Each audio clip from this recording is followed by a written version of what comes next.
This is the WHTC Morning News with Gary Stevens and Peg McNichol on 99.7, 1450 WHTC and WHTC.com.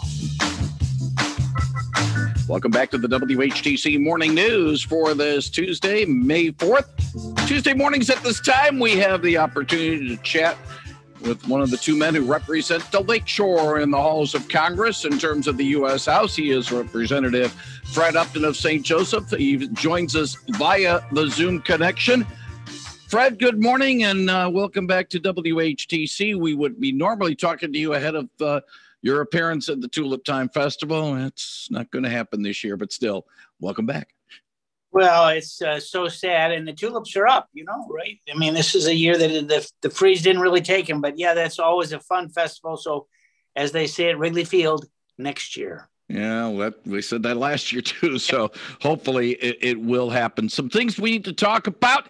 First of all, a hearing tomorrow on electric vehicles and the feasibility of them and the promotion of them. We're looking at maybe more and more automakers getting into the electric field. We know that certain states are starting to mandate you got to be electric by the end of this decade. That puts the pressure on the automakers, doesn't it, Fred?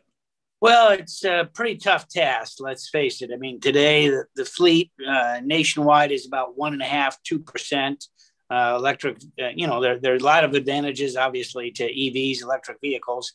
But how you're going to get to 100% literally in the next 10 years is going to be a mighty difficult task, not only with the consumers, but also with the means to actually get that electricity into your car. A lot of issues still to go. I think all of us would like a cleaner environment, that's for sure. But it's a pretty hard ramp to get from 1.5 to 100%. In a decade or so. Now you are not an auto engineer, and I don't even want to assume. There's a lot of things that I'm not. I'm not an auto engineer. But I would think, and it's just as a layman, that maybe the key to get maybe more electric vehicles and make it more feasible lies not with the automakers, but lies with the lithium-ion battery, trying to make them last longer with a longer charge. And I've heard over the last few weeks some makers and some automakers talking about perhaps getting it to a point where you could change batteries and have maybe more than one charged and ready to go that would extend driving distances, or maybe have vehicles with more than one lithium-ion battery. To me, the battery might be the key to making electric vehicles more viable than just maybe the automakers themselves. Well, that's true. I mean, if you have an electric vehicle and you want to drive someplace, let's say Holland to Mackinac Island and back, you're probably going to need to have a second battery because Shepler's doesn't have that charging facility right now. Maybe they do, but they're not going to have 1,000 cars that are going to be there. So that probably makes some sense. But let's face it, we need more advancements. But there's also a concern that a lot of these batteries, where do they get the raw materials? Where do they come from? It's China. Of course, here in this country, we are now energy independent. North American Energy Independent Plan has been in place within all of the above strategy for some time. So there's real pros and cons, and we'll be exploring those at the hearing in the Energy Subcommittee tomorrow on Zoom. Now, Fred Upton, a couple of other things as well. And I want to stay with the energy situation for just a moment. Concerns about the environment certainly are there with the current carbon emission vehicles we have. What about generating electricity and the concerns about trying to have enough materials to generate the electricity and the extra electricity that's going to be needed? Yes, we do have natural gas, but it's also a finite amount. Are we causing another problem trying to solve this problem? Well, that's why we need an all of the above strategy. That's not something that I've supported all my days. Yep, natural gas is cleaner than coal, no question about it, but it still has about 50% of the emissions that a coal plant does. We're actually, of course, building a new natural gas plant down in Niles, Michigan, over $1 billion in terms of new construction. It should be online, I believe, as early as next year. massive investment, great for the community of Niles.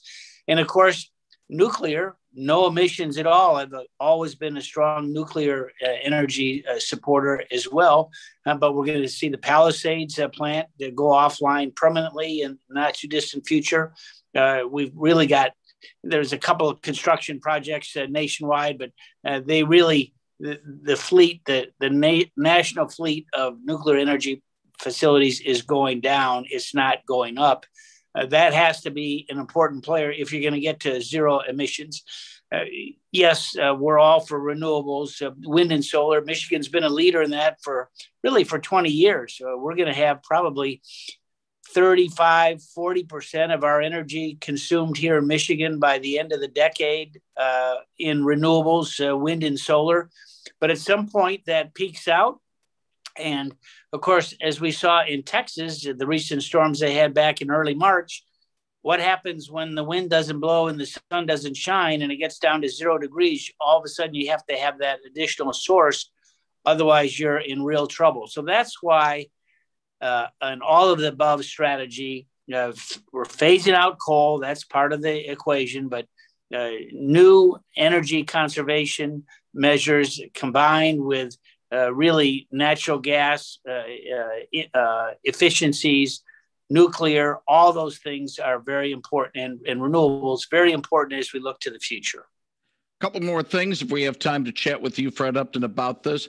First of all, since last we chat, the president had his speech to a joint session of Congress, and he's been on the trail pushing his infrastructure and America Families Plan initiatives, lots of money involved, pointing out many of the positives that could happen without saying too much about who's going to pay for it other than raising taxes.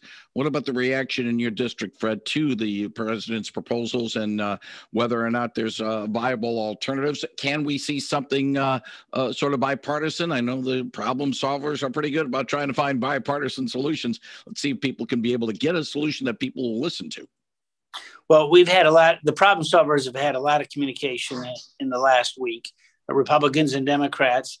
I saw earlier today, Mitch McConnell, a Republican leader in the Senate, and I agree with him.